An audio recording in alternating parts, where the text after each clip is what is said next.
இல்லாத ஒரே கட்சி பாஜக தான் என நடிகை கஸ்தூரி கருத்து தெரிவித்துள்ளார்.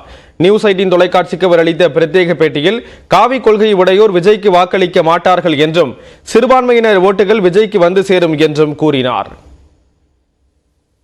தமிழக வெற்றி கழகத்தில் இக்கு இருந்தாலும் இல்லாவிட்டாலும் வெற்றி சரியா அவர் பிளேஸ் பண்ணிட்டாரு.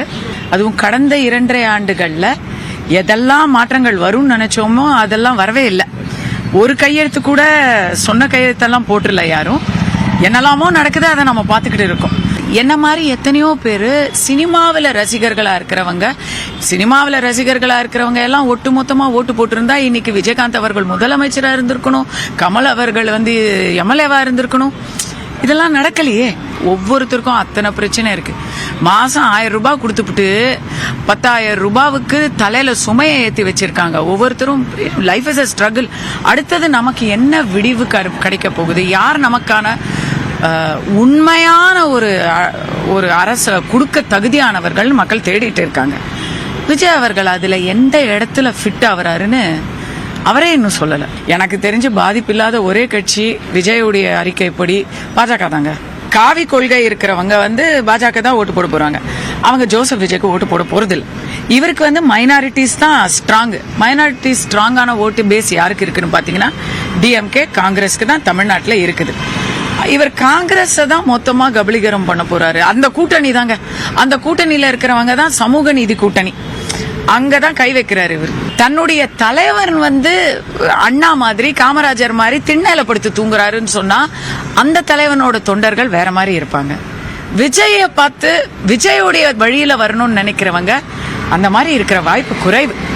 இதை நான் தவறுன்னு சொல்லல, ஆனா இதான் உண்மை. கொங்கு வேளாள கவுண்டர் சமூகத்திற்கு 10% உள் ஒதுக்கீடு வழங்க வேண்டும் என கொங்கு நாடு மக்கள் தேசிய கட்சியின் மாநாட்டில் தீர்மானம் நிறைவேற்றப்பட்டுள்ளது. திமுகவின் கூட்டணி கட்சியான கொங்கு நாடு மக்கள் தேசிய கட்சியின் சார்பில் ஈரோடு மாவட்டம் விஜயமங்கலத்தில் கொங்கு மண்டல எழுச்சி மாநாடு நடைபெற்றது. மாநாட்டு மலரை வெளியிட்டு பேசிய அமைச்சர் முத்துசாமி, நாடாளுமன்ற தேர்தல் வெற்றிக்கு அடித்தளமாக இந்த மாநாடு அமையும் என்றார். தொடர்ந்து பேசிய அமைச்சர் மா சுப்பிரமணியன் ஸ்பெயினிலிருந்து முதலமைச்சர் மு க ஸ்டாலின் அனுப்பிய வாழ்த்துச் செய்தியை வாசித்தார். இந்த மாநாட்டினுடைய வெற்றி கொங்கு மண்டலத்தின் எழுச்சியை உண்டாக்கட்டும். பாருங்கள், கைகோர்த்து களத்தில் போராடுவோம்.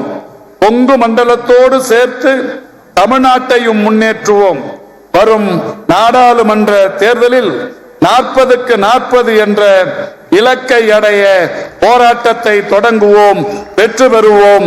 வாழ்த்துக்கள். மு க ஸ்டாலின். கொங்கு நாடு மக்கள் தேசிய கட்சி பொதுச் செயலாளர் ஈஸ்வரன் தலைமையில் நடைபெற்ற இந்த மாநாட்டில் மகளிர் உரிமை தொகை, இலவச பேருந்து பயணம் உள்ளிட்ட அரசின் திட்டங்களுக்கு நன்றி தெரிவித்து தீர்மானங்கள் நிறைவேற்றப்பட்டன. ரேஷன் கடைகளில் பாமாயிலுக்கு பதில் தேங்காய் எண்ணெய் வழங்க வேண்டும் என்றும் தீர்மானம் நிறைவேற்றப்பட்டது. கல் இறக்குவதற்கான தடையை நீக்க வேண்டும் என்றும் மது பாட்டில்களை திரும்ப பெறும் திட்டத்தை தமிழ்நாடு முழுவதும் செயல்படுத்த வேண்டும் என்ற தீர்மானங்கள் நிறைவேறின.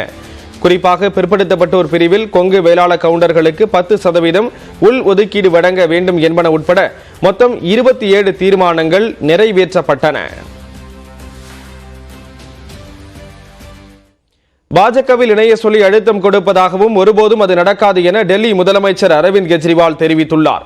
டெல்லியில் ஆம் ஆத்மி எம்எல்ஏக்களை விலைக்கு வாங்கி ஆட்சியை கவிழ்க்க பாஜக சதி செய்து வருவதாக அரவிந்த் கெஜ்ரிவால் அண்மையில் பரபரப்பு குற்றச்சாட்டை முன்வைத்திருந்தார். ஆனால் பாரதிய ஜனதா கட்சி அதனை திட்டவட்டமாக மறுத்திருந்தது. இந்த நிலையில் டெல்லியில் பள்ளி கட்டட அடிக்கல் நாட்டு விழாவில் பேசிய கெஜ்ரிவால் பாஜக மீது மற்றொரு குற்றச்சாட்டை முன்வைத்தார். பாஜகவில் சேர சொல்லி விசாரணை அமைப்புகள் மூலம் தனக்கு அழுத்தம் தருகிறார்கள் என்றும் தான் வளைந்து கொடுக்க போவதில்லை என்றும் கூறியுள்ளார். பாஜகவில் சேர்ந்துவிட்டால் நாங்கள் விட்டு விடுகிறோம் என்று தன்னிடம் கூறினார்கள் என்றும், ஆனால் ஒருபோதும் பாஜகவில் இணைய போவதில்லை என திட்டவட்டமாக தெரிவித்துள்ளார்.